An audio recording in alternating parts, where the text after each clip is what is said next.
인사합시다. 그해 여름. 지금 좋다. 좀 더 올려주세요. 개인을. 이 개인이 없다라는 뜻이었어요. 그리고 올려주는 거야. 값을 올려주세요. 다시 한번 그해 여름. 전설처럼 내려오는 이야기.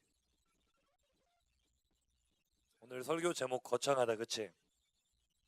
다시 한번 여러분이 다시 한번 제목 띄워주고 이제 여기부터 시작하는 거야.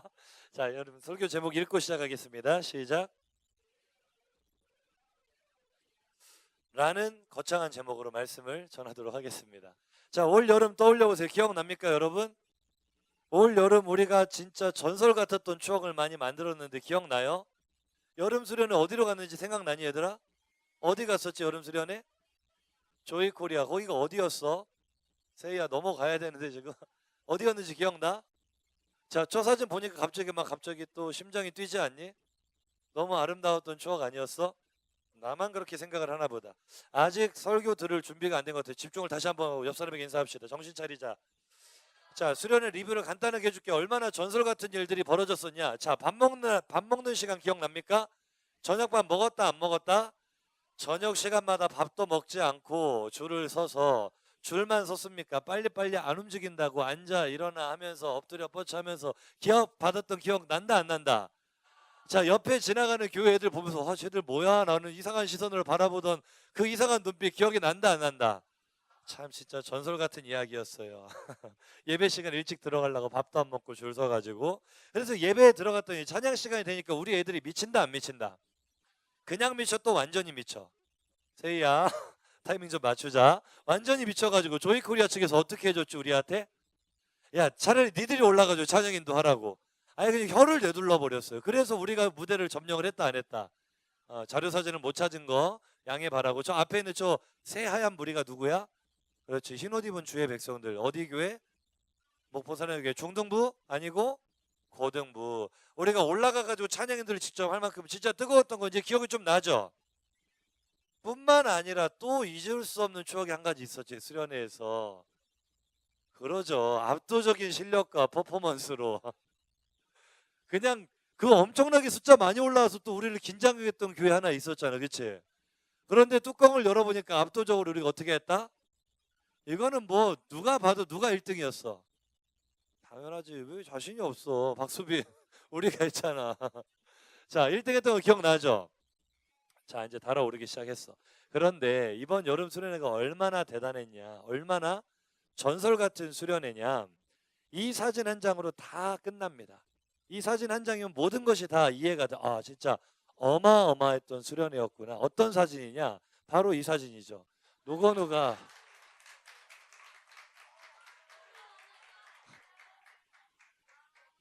저 아이가 저렇게 딱 보니까 기도하는 것 같아 지금, 그치? 흉내가 아니고 노고노가 세상에 간절히 기도하는 모습.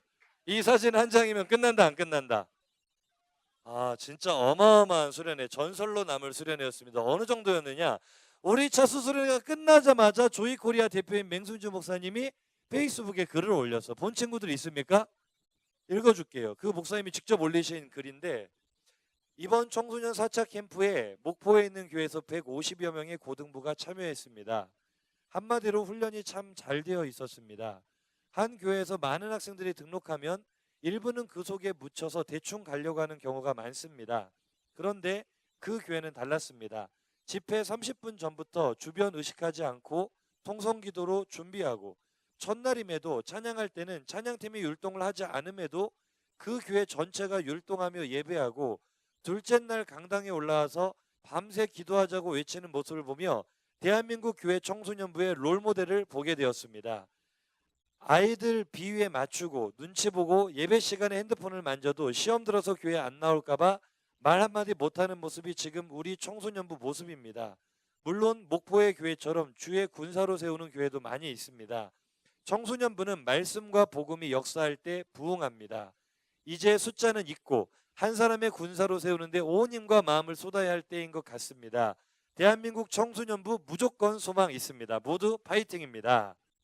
아멘이죠, 여러분? 이 대표 목사님이 글을 들으니까 감동이 돼 안 돼? 좀 뿌듯해 안 뿌듯해? 와, 옆 사람과 인사 한번 해보자. 네가 이런 고등부를 다니고 있다. 아니요, 이 대표 목사님만 감동을 받은 게 아니고 너희들은 몰랐겠지만 거기에서 여러 명의 사역자들이 목사님한테 찾아와가지고 도대체 애들을 어떻게 훈련시키면 저렇게 되느냐 물어본 사람이 한두 명이 아니었어요. 내가 뭐라고 했게? 뭘 어떻게 훈련시켜? 그냥 사정없이 갈구면 되는 거지. 방법이 뭐 있겠어요? 그런데 여러분, 여러분이 알지 못하는 사이에 우리는 지금 대한민국 교회에 모델을 제시하고 있는 거야. 할 수 있다는 걸 보여주고 있는 거야. 여러분 정말 전설 같았던 여름 기억이 새록새록 납니까? 올여름 또 하나의 전설이 있었어요. 임원수련회 말고, 그거는 이제 전설 초기에도 못 낄 정도로 뭐 너무 흔하게, 물론 좋았죠. 은혜를 많이 받았지만. 총신대학교에서 있었던 성경경시대회 생각납니까? 이야. 저 세 명이 얼굴을 딱 봐봐. 공부 좀 하게 생겼어? 공부 징그럽게 안 하게 생겼어? 아마 우리 고등부에서 성적으로 딱 순위 매기면은 1, 2, 3등 할 거다. 뒤에서부터. 야, 영포자거든. 영포자 아니야, 영포자. 영어 포기했잖아, 그치? 근데 총신 그 시험이 영어 성경이 있거든요. 수능보다 좀 어려워, 영어 시험이. 그런데 영어를 딱 이틀 공부하고 갔거든, 저 친구들이. 그러니까 되겠어, 안 되겠어, 상식적으로? 될 리가 없지. 그러니까 목사님이 합숙시키고 공부를 열심히 시키면서도 내 마음속에 설마 되겠냐는 불신앙이 있었던 거야. 그래서 나는 얘네들 시험 잘 봐, 기도해주고 시험장 들어간 다음에 도우미들 데리고 놀러 갔단 말이야. 이제 우리 놀자. 그리고 뭐 결과가 뭐 오면 좋지만 기대도 안 했지.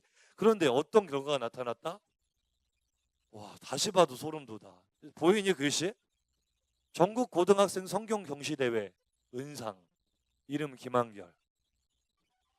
야, 여러분 이 시험이요 진짜 어마어마한 시험입니다.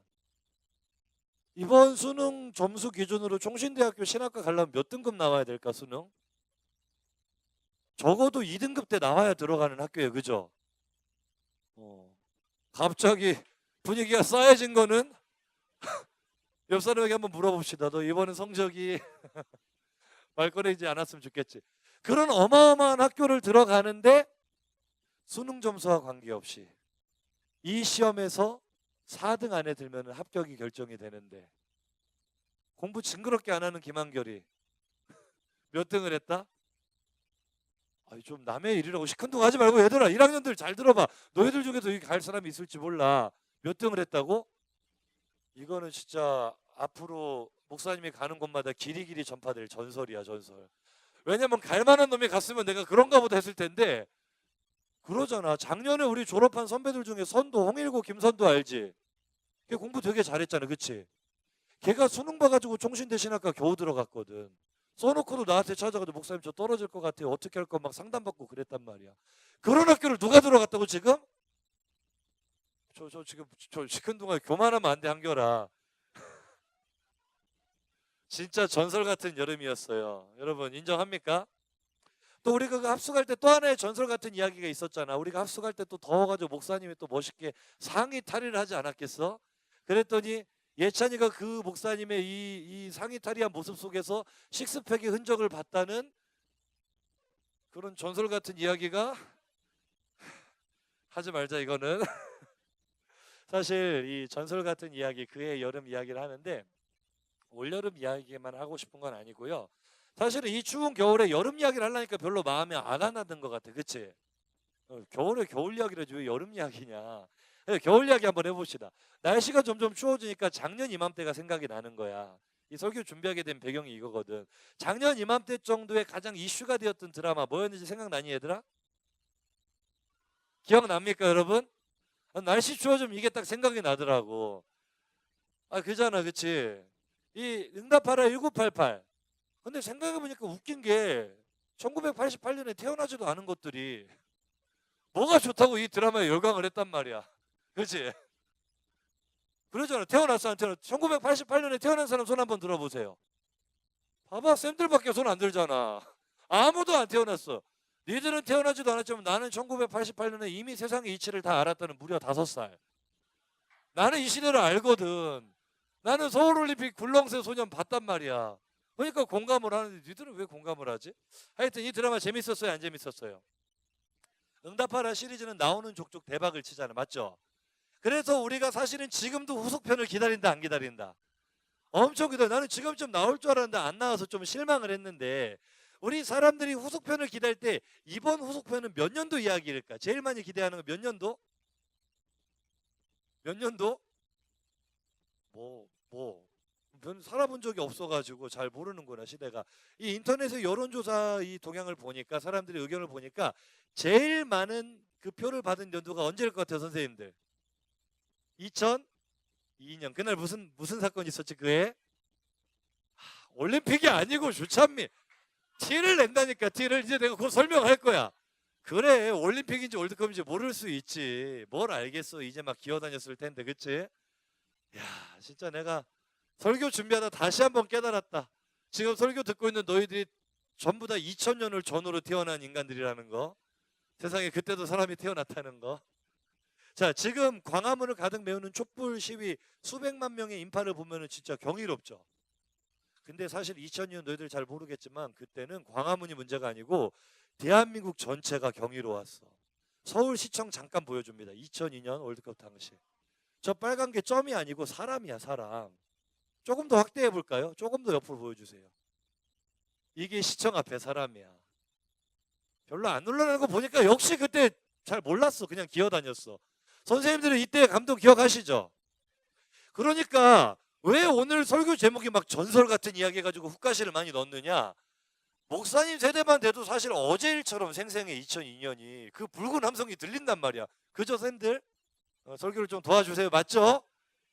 근데 니들이 뭐를 알겠냐고. 니들은 뭐 그냥 거의 이건 단군 신화 수준이야. 구전으로 전해 들은 거지. 그런 일이 있었다? 뭘 알겠어 뭘. 2002년에 몇 살이었어 니들? 봐봐 기어다니고 젖병 물고 있었을 나이에 뭘 알겠냐고. 전설 같은 이야기 진짜로 어마어마했습니다. 이게요 아까 그 경기장을 둘러싸고 인파가 있었잖아. 경기장 안의 풍경도 장난 아닙니다. 야구장을 봐도 사람이 이렇게 와 장난 아니죠. 이게 서울뿐만 아니라 전국 곳곳이 붉은 물결. 그러니까 옆 사람에게 물어봐봐. 너 오필슨 코리아 아니? 알아 몰라? 어떻게 알아 오필슨 코리아를? 2살이었을 텐데. 속은이 나이 속였나? 알고 보니 27인데 막 나이를 10살 까먹고. 농담이었어요. 자, 이 전설 같은 이야기 2002년 월드컵 이야기를 좀 하고 싶어요. 그해 여름은 사실 이날 여름을 말하고 싶은데 말 그대로 전설이 일어났습니다. 이 전까지 대한민국이 월드컵에 몇 번 나갔는지 혹시 아니 얘들아? 이야 5번을 나갔어요. 월드컵에 5번. 근데 사실은 월드컵에 나가는 것 자체도 대단한 거야. 우리나라가 5번 나가 동안 일본은 한 번도 못 나갔거든 월드컵에. 몰랐지? 충격이지? 그러니까 우리나라가 4번 나갈 동안 일본은 월드컵을 한 번도 못 나가서 걔네들은 월드컵 나가는 게 소원이었고 98년에 처음으로 일본이 월드컵에 나간 거야.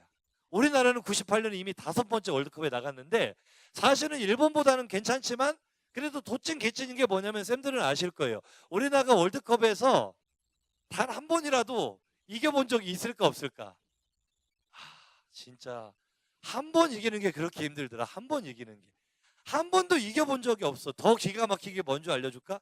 98년 월드컵 첫 번째 게임이 그때 내가 고등학생이었거든. 목사님은 94년 월드컵부터 전부 다 스토리를 쓸 수 있어요. 다 알고 있습니다. 다.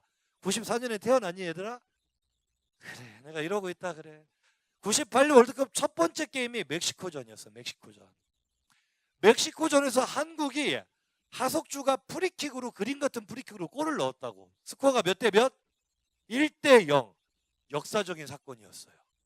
월드컵 역사상 대한민국이 선제골을 넣었다는 거는 최초의 사건이었어요. 최초의 사건. 바꿔 말하면 그 전까지 대한민국 월드컵에 나갔다면은 시작과 동시에 몇 골을 주고 시작하는 나라야. 전문 용어로 승점 자판기라고 하죠. 하여튼 진짜 암울했다고. 그리고 그 첫 골을 넣었지만 넣고 나서 불과 몇 분 후에 레드카드로 퇴장을 당합니다. 골을 넣은 선수가. 그리고 3대1로 역전패를 하게 되죠. 결국 98년에도 1승의 꿈은 이뤘다 못 이뤘다? 못 이뤘다. 이런 상태에서 2002년 월드컵이 어디서 열린 거야? 우리나라에서 열린 거지. 자, 우리나라의 목표는 뭐다? 16강. 언제나 16강. 근데 사실은 16강이 가능해 불가능해? 16강은 그만두고 현실적인 목표는 진짜 뭐만 하면 좋겠다. 딱 한 번 이겨보면 좋겠다. 이런 소원으로 월드컵에 나갔다고요. 16강은 온 국민의 염원이었고 온 국민의 꿈 같은 소망이었고 16강에 갈 수만 있다면 이건 거의 뭐 그 일제 치하에서 대한민국 독립을 외치던 것과 비견될 정도로 어마어마한 소망이었고 1승만 하면 좋겠다. 자, 이런 나라가 16강 가는 게 쉬울까 어려울까? 자, 그런데 이제 전래동화 같은 전설 같은 이야기를 목사님 해줄게. 우리나라가 첫 번째 폴란드전을 이기는 거야. 압도적으로 1승을 거두는 거야.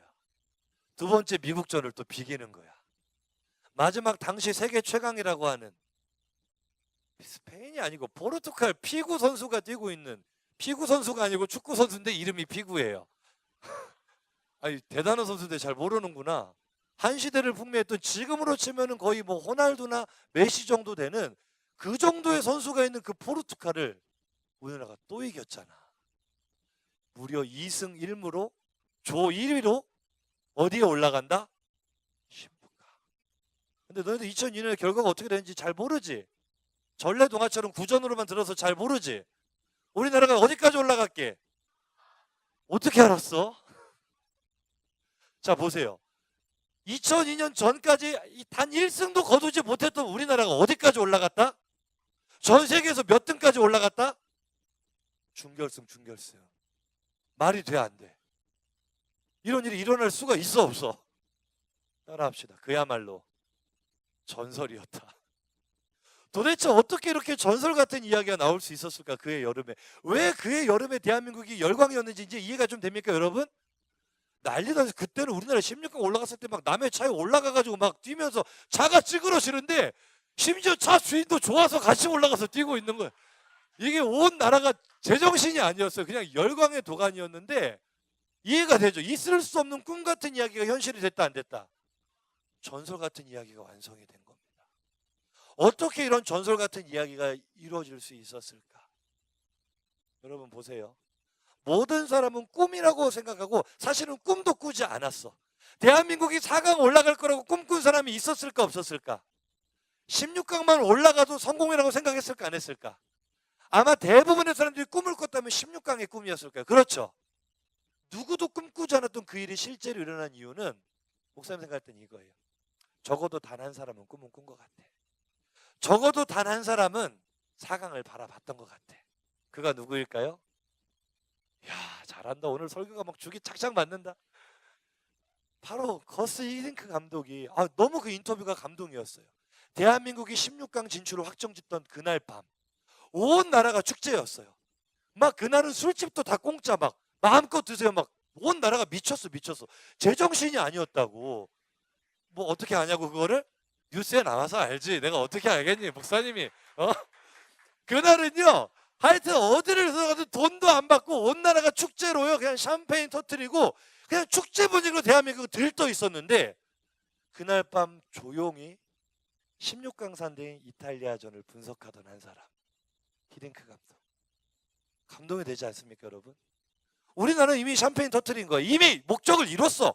더 이상 바랄 게 없어. 그런데 히딩크 감독의 원래 꿈은 16강이었을까? 처음부터 그의 꿈은 16강이 아니었어. 처음부터 그는 더 높은 곳을 바라보고 있었어. 그러니까 16강에 올랐지만 만족을 한다, 안 한다? 안 하는 거야.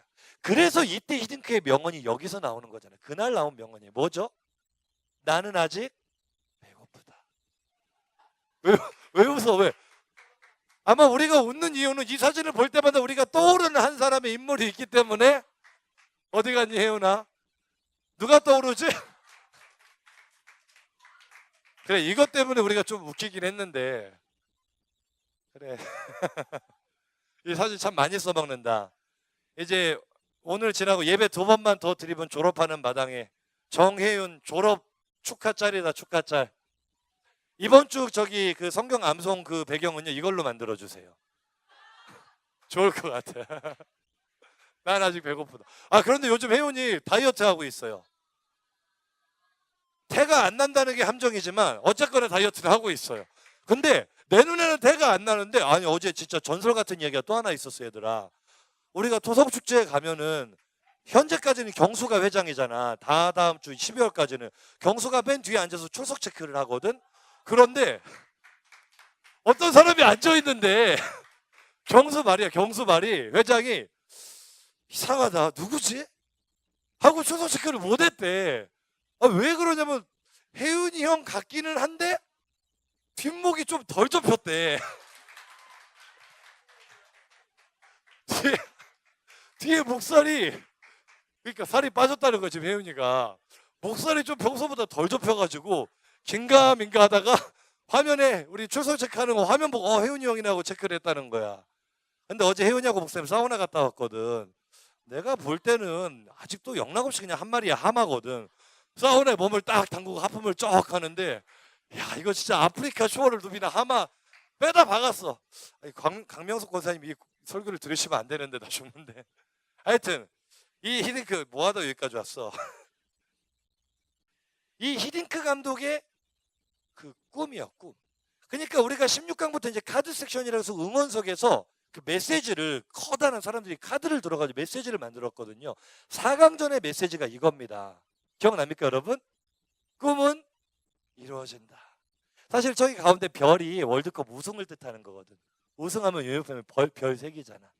월드컵 우승의 꿈은 못 이뤘어도 우리가 4강에 올라간 것만으로도 진짜 기적 같은 일, 전설 같은 일이 실제가 됐습니까, 안 됐습니까? 된 거야. 누구 때문에? 꿈꾸는 한 사람. 꿈꾸는 한 사람, 그 꿈을 현실로 그리고 있는 한 사람이 히딩크 감독 때문에. 할렐루야. 오늘 본문이 같은 얘기를 하고 있는 거예요. 오늘 본문에 등장하는 바울이 꿈을 꾸는데요. 바울이 꿈을 꿨다기보다는 하나님께서 바울을 향한 꿈을 가지고 계셨어. 바꿔 말하면, 자, 옆 사람 한번 바라봐봐. 옆 사람 얼굴을 가만히 바라봐봐. 도대체 이 인간이 꿈이 있을까 없을까? 물론 답이 안 나올 수도 있어. 하지만 옆 사람을 바라보면 이렇게 한번 인사해 줍시다. 너에게도 하나님의 위대한 꿈이 있어. 할렐루야. 이렇게 목사님이 따라하라고 할 때는 카메라가 여기를 딱 비춰주면 좋을 것 같아요. 이렇게 센스 있게 다시 한번 해볼까? 옆 사람에게 인사합시다. 너에게도 하나님의 놀라운 계획이 있어. 믿습니까? 할렐루야. 바울을 향한 하나님의 놀라운 꿈이 있었는데 그 꿈이 무엇이었느냐? 사도행전 9장 15절 한번 읽어볼게요. 9장 15절 시작.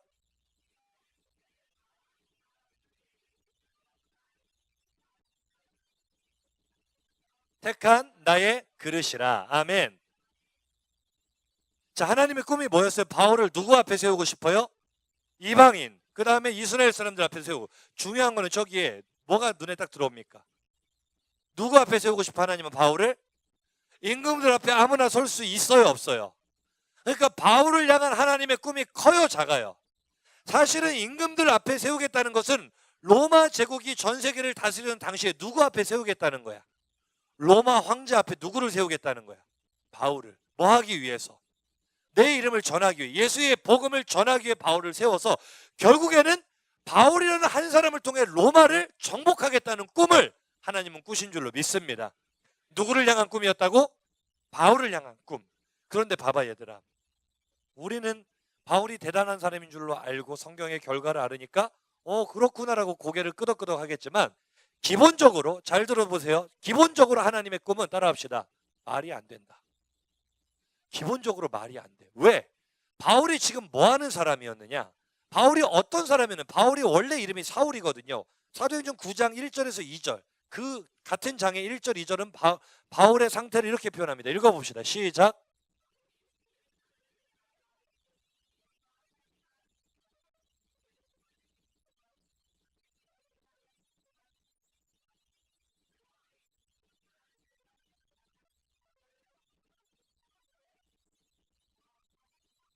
할렐루야. 자, 바울이 지금 어떤 사람이야? 예수 믿는 사람을 잡아 죽이는 걸 인생의 목적으로 삼고 있는 사람이야. 맞아요, 틀려요? 이런 사람을 로마 황제 앞에 세우는 건 나중 일이고, 이런 사람을, 예수 믿는 사람을 잡아 죽이는 사람이 예수 믿으세요 전도하는 사람이 된다. 말이 돼, 안 돼? 기본적으로 납득이 돼, 안 돼? 실현 가능성이 있어 보여, 없어 보여? 이게 지금 중요한 포인트예요. 잘 보세요. 나를 향한 하나님의 꿈은 내가 바라볼 때, 따라합시다, 기본적으로 말이 안 된다. 따라합시다, 기본적으로 실현 가능성이 안 보인다. 이게 비밀이에요. 이게 비밀. 하나님이 바울을 향해 엄청나게 놀라운 꿈을 가지고 계신데 현실적인 눈으로 딱 바라보니까 이거는 말이 안 되는 꿈이야. 근데 하나님 항상 그렇다. 아브라함을 향한 하나님의 꿈을 한번 봐봐. 내가 너로 큰 민족을 이루어 열방의 복덩어리로 삼아주겠다. 그 민족을 복의 통로로 삼겠다. 그런데 그 주인공이 지금 100살이 되도록 아들 하나를 못 낳고 있어. 기본적으로 말이 돼, 안 돼? 자녀를 생산할 능력이 없어졌다고. 자식이 없어. 그런데 그 사람에게 큰 민족을 이룬다는 것도 말이 안 되고, 그들을 뭐 열방의 복덩어리를 삼겠다는 것도 말이 돼, 안 돼? 기본적으로 말이 된다, 안 된다? 안 돼, 안 돼. 그런데 따라합시다. 하나님은 말이 안 되는 그 꿈을 현실로 이루신다. 믿어지면 아멘 합시다. 아멘. 보세요. 우리 아까 그 영광의 얼굴들 총신 그 사진 한번 보여주세요. 성경고사. 자, 다시 봐도 어둡죠. 그래요. 내가 이번 주에 목요일날 그 야간 당직을 하면서 잠깐 라면 먹으면서 잠깐 TV를 틀고 영화를 봤는데 암살이라는 영화를 하더라고. 근데 거기에서 그 독립군들이 이제 사명을 띠고 출정하기 전에 딱 사진을 찍거든. 3명이서. 딱 오버랩이 되는 거야. 웃고 있지만 굉장히 비장하잖아. 그치? 그런데 이 아이들의 면면을 뜯어보니까 얘네들이 지금 뭐 하려는 애들이야? 그러니까 신학을 하겠다는 거는 지금 뭐가 되겠다는 거야? 목사는 그래도 이 정도는 돼야 목사를 하는 거지. 저 보라고, 비교를 해보라고. 뭐 하겠다고 쟤들이? 비주얼을 말하는 게 아니고 한 명씩 뜯어봅시다. 가운데 있는 김한결, 종신대학교 신학과 합격한 김한결. 이럴 때 딱 잡아줘야지 센스 있게요. 우리 김한결이요, 어떤 친구였느냐? 고등부에 처음 올라왔을 때 말 한마디를 못하는, 나 진짜 쟤 벙어리인 줄 알았어. 말을 한마디도 못해, 말을. 그리고 뭐 한다 하면은 맨날 뭐 참여를 하는데 구석에 이렇게 찌그러져 가지고 그림자 인생이었대요. 그림자. 내가 쟤를 처음 봤을 때 쟤 좀 힘들겠다, 저 사람 될까 싶었거든.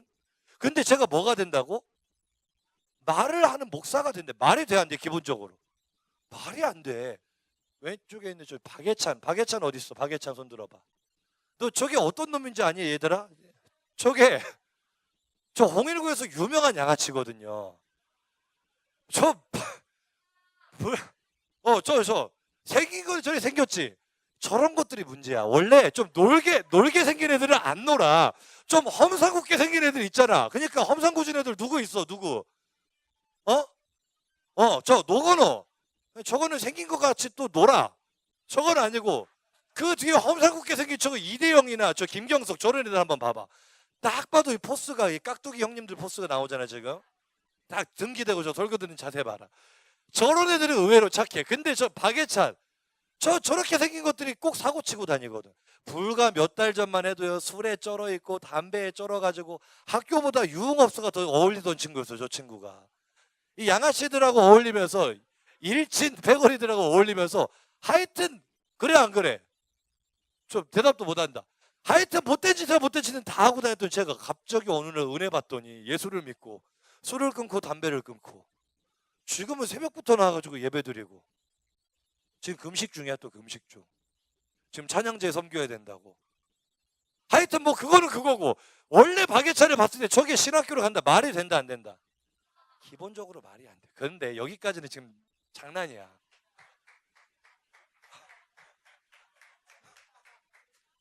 제일 위대하신 분이 한 분 남아 계시지? 고개를 들라. 윤진호, 저거는 진짜로 내가 처음 본 순간부터 지금까지 일관되게 노답이야. 도대체 하나님, 아니 진호가 지난 주일날 목사님을 찾아왔어요. 비장한 표정으로 찾아와가지고 저 봐봐, 설교하는데 목사한테 시비 거는 거 봐라. 저 진짜 답이 안 나와. 답이 말없이 자기 핸드폰을 나한테 맡기면서, 목사님 저 결단해야 될 것 같대. 아니, 뭐를 결단하냐? 나는 절제가 안 되니까 절제가 안 되니까 목사님이 내 핸드폰을 대신 좀 맡아주시면 좋겠다. 나는 무슨 말인지도 모르고 그냥 맡았지.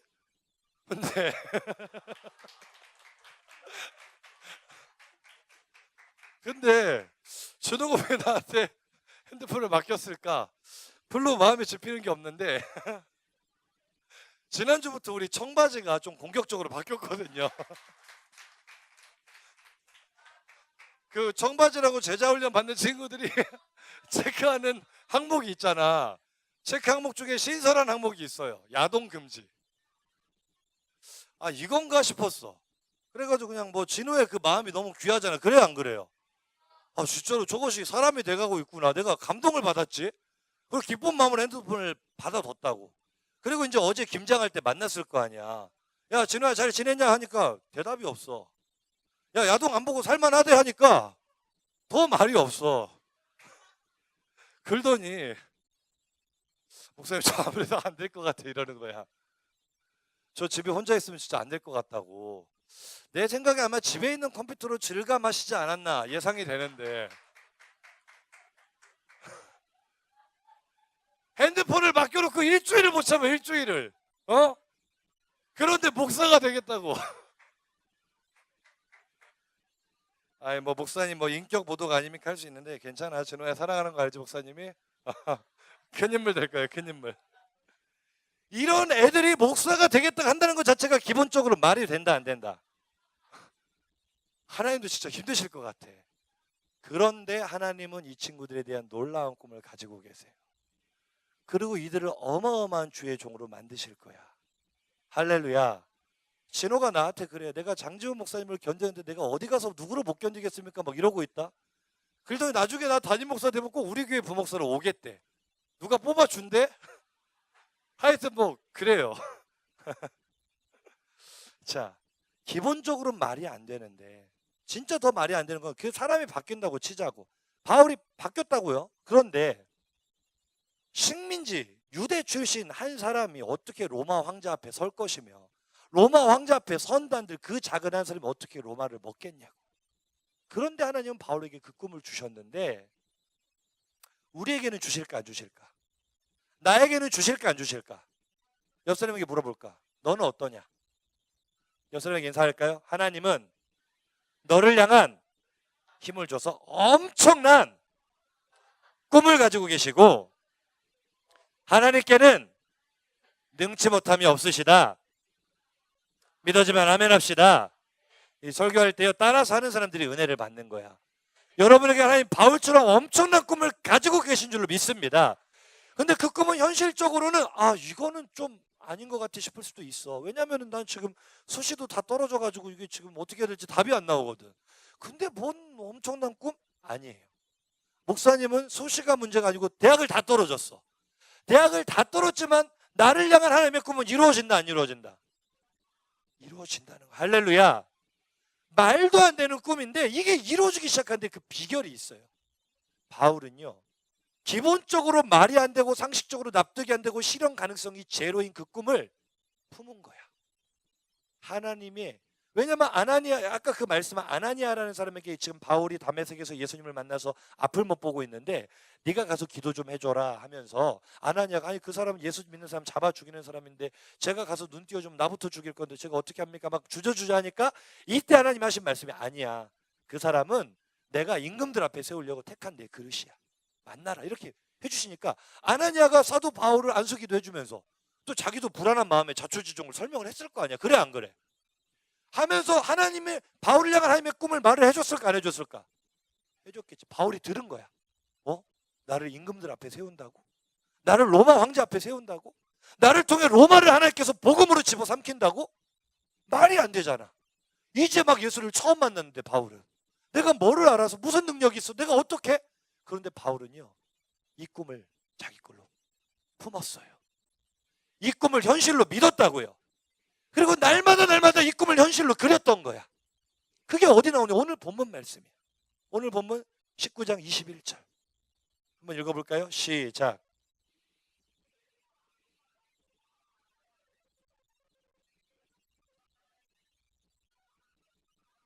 로마도 보아야 하리라 하고. 할렐루야.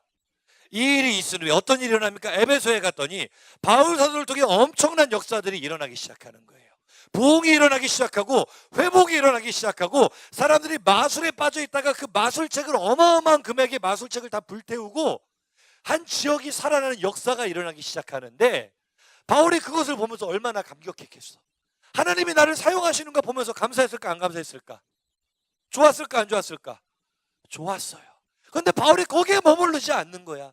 이 일이 일어나는 걸 보면서 바울의 눈은 어디를 바라보고 있어? 히딩크 감독이 16강에 만족하지 않았던 것처럼 자기를 통해 지금 엄청난 하나님의 역사가 일어나는데 내가 후에는 어디도 보아야 하리라? 바울은 하나님의 꿈을 자기가 품고 그리고 있는 거잖아. 이게 한글 성경보다 영어 성경으로 보면은요 더 확실해. I must visit Rome also. 반드시 로마를 가게 될 거야. 아멘. 좀 힘있게 해봐라. 말도 안 되는 꿈인데, 처음 들었을 때 기본적으로 상식적으로 맞지 않는 꿈인데, 실현 가능성이 1%도 없는 꿈인데 바울은 처음부터 그 꿈을 믿었다고. 하나님이 나에게 가진 꿈이라면 내가 그 꿈을 믿고 따라가면 반드시 이루어진다. 그날부터 날마다 로마를 머릿속에 그리는 거야. 그러니까 부흥이 일어나는 그 에베소 현장에서도 바울의 시선은 늘 로마를 향하고 있는 거야. 하나님의 꿈을 향하고 있는 거라고. 내가 반드시 로마를 보아야 하리라. 내가 반드시 왕자 앞에 서게 되리라. 하나님의 거대한 꿈, 나를 향한 믿을 수 없는 놀라운 꿈을 현실로 그리는 그 사람이 기적을 보게 되는 줄 믿습니다. 대한민국이 4강에 올라갈 거라고 그해 여름에 누가 생각을 했겠냐고. 그런데 히딩크 감독은 보고 있었던 거야. 반드시 이 나라는 기적을 일으킬 거다. 16강, 8강에 만족할 나라가 아니다. 보는 대로 그리는 대로 그대로 이루어지잖아요. 따라합시다. 꿈꾸는 한 사람이 기적을 일으킨다. 할렐루야. 꿈을 꾸면서 이걸 현실로 그리면서 가다 보면은요 엄청난 절망을 경험할 수도 있어요. 하나님 이게 뭐예요? 나에게 큰 꿈을 주셨는데 나를 통해 이 지역을 살리고 민족을 살리고 세계 열방을 살리겠다고 약속해 주셨는데 나의 현실은 대학도 떨어졌어요. 어떻게 하라는 거예요? 절망이 찾아올 수가 있는데 보세요 여러분. 꿈을 꾸고요, 하나님의 꿈을 자신의 꿈으로 품고요, 그걸 현실로 그려가는 사람은요 절망을 만났을 때, 위기를 만났을 때 하나님께서 그를 위로하세요. 그리고 그 꿈을 재확인시켜 주신다고. 바울이요 체포됐어요. 천부장 앞에 서가지고 변론하는데 사람들이 막 찢어 죽이려고 하는 거야. 엄청난 위기를 만났을 때 천부장이 바울 이러다 죽겠다 싶어가지고 살짝 이제 띠를 안으로 들여놨는데 이날 밤에 하나님이 바울에게 엄청난 위기를 만났잖아. 지금 죽음에 무슨 황제 앞에 서기도 전에 지금 찢겨 죽이게 생겼다고 바울이. 근데 그날 밤에 하나님이 바울에게 뭐라고 말씀하시느냐? 사도행전 23장 11절 한번 읽어보죠. 시작.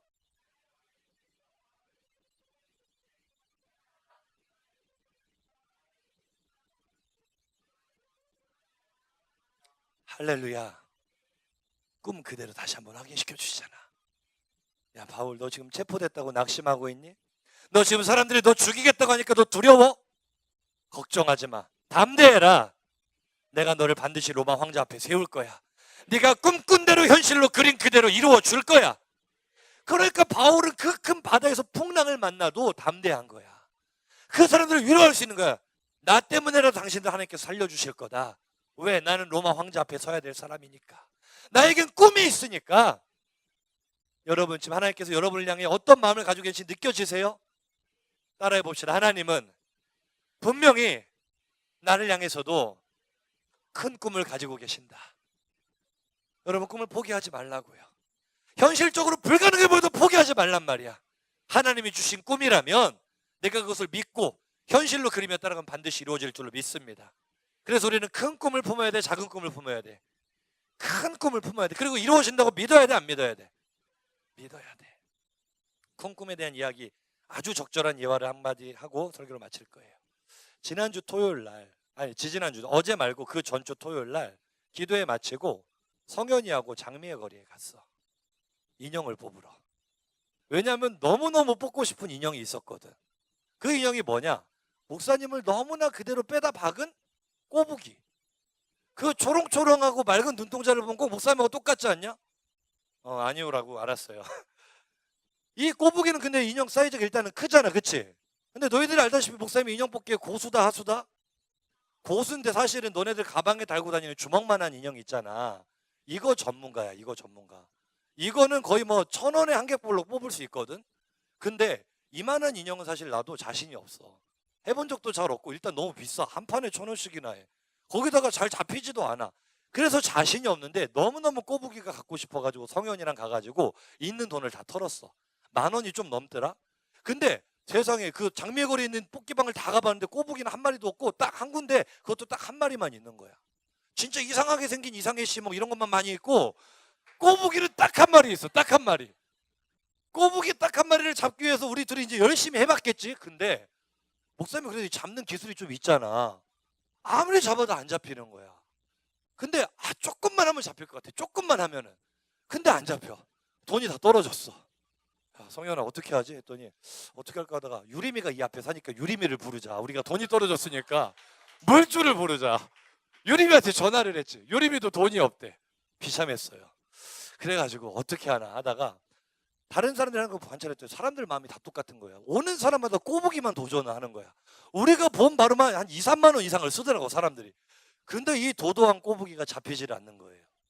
가만히 봤더니 이 기계가 조작된 기계라 엄청나게 꽉 껴서 물었는데도 들어 올리면 스르륵 놔버리는 거야.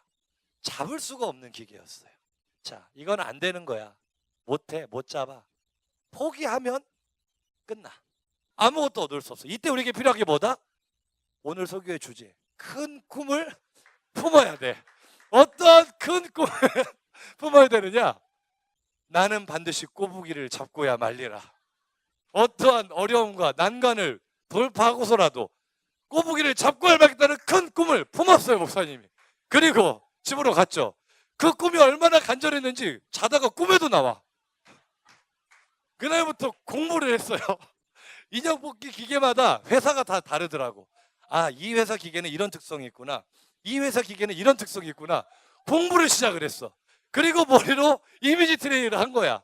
아, 여기에서 또 너희들 이상하게 생각할 수도 목사님은 맨날 인형 뽑기만 연구하는 사람인가 하는데 여가 시간에 잠자기 전에 생각을 했다고. 그래서 자다가 이제 꿈에도 드러난 거지. 그리고 그렇게 공부를 하고 이미지 트레이닝하고 결전의 그날이 왔습니다. 두둥 갔어요. 큰 꿈을 품었죠. 노력을 열심히 했죠. 그리고 그 꿈을 현실로 믿었다고. 나는 반드시 내가 꼬부기를 뽑을 거라고 믿었어. 그리고 갔죠. 뽑았을까 못 뽑았을까? 이야, 너들 믿음이 참 좋다. 진짜로 어떻게 됐냐면 꼬부기를 뽑은 거야. 그런데 보세요. 큰 꿈을 가지라 그랬잖아요. 그치? 한 마리만 뽑았을까? 두 마리? 두 마리만 뽑았을까? 세 마리? 파이리는 덤으로 세 마리로 끝나지 않고 뽑다 보니 뽑은 개수가 큰 인형입니다. 큰 인형이 10마리가 넘었어요. 10마리가. 다시 한번 따라 합시다. 큰 꿈을 품자. 내가 이거 뽑으면서 진짜 참 많은 에피소드가 있었는데 뽑다가 정신을 차려보니 나는 인형 아저씨가 돼 있었어. 거기에 들어든 수많은 중고들이 나한테 아저씨 하고 물어보는데 홍고 아마 예찬이 친구들 같아. 홍고 애들이 오더니 아저씨 이거 뽑힐까요? 물어보는 거야. 어떤 여자애들은 아저씨 제가 돈 드릴게 이거 좀 뽑아주시면 안 돼요? 하고 내가 다시 한번 내가 이걸 그냥 사명으로 받아들이고 뽑기방에서 전도를 해야 되지 않을까 라는 생각을 잠시 해봤지만 더 큰 문제는 어제 토요일 날 금요일 날 이제 우리 여자애들 데리고 갔거든. 그랬더니 애들이 이제 수근수근해. 또 왔다 하는 거야. 근데 현정이가 갑자기 목사님하고 겁나 크게 나를 부른 거야. 주변 사람들이 갑자기 일시간에 경악을 했죠. 목사님? 다행스럽게 어디 교회 목사인지는 몰라요.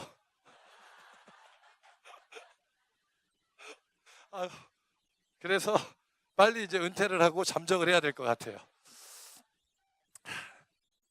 근데 목사님 이거 뽑아서 뭐 하겠냐고. 이걸 뭐 장사를 하겠어, 수집을 하겠어. 내가 뽑으면 누구 줄까? 누구 주겠어? 얘네들 주겠지. 아, 목사님 왜 편해요 할 수 있는데 목사님이 다 이거 얘네들이 원하는 거 다 뽑아준 거다. 자기가 갖고 싶은 거. 얘네들 왜 뽑아줬을까? 목사님이 지난주에 광고했잖아. 금요일 토요일 뭐 한다고? 김장한다고. 의리를 지키고 금요일 토요일 다 나와서 김장한 애들이야. 딱 4명. 받을만 해요 안 받을만 해요? 받을만 하잖아. 하여튼 인형이 중요한 게 아니고 따라합시다. 큰 꿈을 품어야 된다. 큰 꿈을 품어야 된다. 할렐루야. 여러분, 하나님께서 우리에게 꿈을 주시고 꿈을 이루어 가세요. 시간이 없어서 빌립보서 2장 13절을 보면은요. 2장 13절 시작. 노란 글씨만 시작. 이 의미가 영어 성경을 보면 더 확실히 와요. 영어만 노란 글씨 시작. Thus to will and to work. 하나님께서 나에게 to will, 의지를 갖게 하세요. 뜻을 갖게 하세요. 다시 말해 꿈을 주시는 분이에요.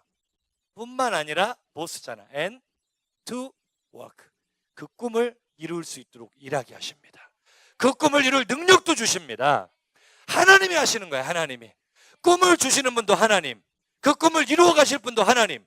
내가 할 것은 뭐야? 그 꿈을 믿는 거야. 그리고 그 꿈을 현실로 보는 것처럼 그리는 거야. 하나님이 주신 꿈대로 이루어질 줄로 믿습니다. 아브라함이 별을 바라볼 때마다 그리잖아. 그 꿈을. 예언아 반주 줘도 돼 이제. 아브라함이 별을 바라볼 때마다 나는 지금 100살이 되도록 99살인데 아들 하나를 못 낳는데 하나님이 나로 큰 민족을 이루겠다고 하셨잖아. 믿을 수 없는 꿈이야. 현실 가능성이 제로인 꿈이야. 그런데 아브라함은 그 꿈을 믿었다고. 하늘의 별을 볼 때마다 하나님의 약속을 기억하고 그 꿈이 현실로 이루어질 것을 믿었다고요. 그해 여름의 전설 같은 이야기가 어떻게 완성되었어요? 꿈을 현실로 바라보는 히딩크 감독 한 사람 때문에 그 꿈이 이루어졌다면 오늘 우리의 삶은 어떨 거냐고. 하나님은 우리들 한 사람 한 사람에게 바울같이 위대한 꿈을 주시는데 결국 바울의 꿈은 이루어집니까? 안 이루어집니까? 결국 로마 황제 앞에 바울이 서게 되잖아요. 그리고 로마의 심장부에 복음의 칼을 꽂잖아요. 아무것도 일어나지 않은 것 같지만 머지않아 그 로마가 기독교로 국교로 공인하잖아요. 찬란한 유럽의 기독교 문화가 그때부터 꼽히기 시작하잖아요. 한 사람의 꿈이 현실이 됩니다. 하나님이 주신 꿈은 반드시 현실이 됩니다. 여러분 큰 꿈을 품어야 돼요. 이 시간 하나님이 나에게 주신 꿈을 붙잡아야 돼요. 그리고 그 꿈을 현실로 그리며 달려가야 돼. 2002년 여름만 전설 같은 이야기 같아. 얘들아 오늘 처음 설교 시작할 때 예화로 줬던 올 여름 스토리, 올 여름에 일어났던 우리들의 전설 같은 이야기, 그거 사실 목사님의 오랜 꿈이었어. 하나님, 나는 대한민국의 모델이 되는 교회를 세우고 싶습니다.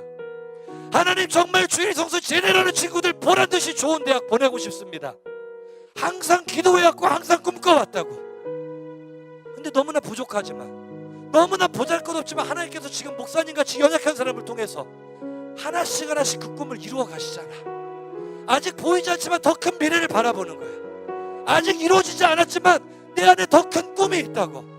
내 욕심이 아니라 하나님께서 반드시 나를 통해 이루실 거라고. 지금 내 모습을 보면, 내가 가진 능력을 보면, 여건을 보면 가능성은 제로야. 제로. 목사님의 꿈이 얼마나 큰 줄 알아요 여러분? 나는 진짜 대한민국을 먹고 싶다고. 대한민국을 기독교 국가로 만들고 싶다고. 이 땅의 청소년을 전부 다 구원하고 싶다고. 안 이루어질 것 같지만요, 꿈을 품으며 그 꿈을 현실로 그리며 달려갈 때 그 꿈은 현실이 됩니다. 바울의 이야기는 오늘 나의 이야기가 됩니다. 전설 같은 이야기는 바로 나의 이야기가 됩니다. 아브라함의 꿈이 바로 나의 꿈이 됩니다. 마음에 감동이 된다면 우리 자리에서 일어나서 함께 찬양하기를 원합니다. 아브라함이 하나님의 꿈을 그려봤던 것처럼 하나님, 지금 내 모습을 보면 나에게 주신 하나님의 꿈은 정말 현실 가능성이 1%도 없는 허망한 꿈처럼 보일 수도 있어요. 하지만 나는 하나님의 꿈을 기억합니다. 큰 꿈을 품습니다. 그 꿈을 현실로 그립니다. 그리고 그 꿈을 반드시 현실로 이루게 하신 하나님을 믿으며 함께 걸어가겠습니다.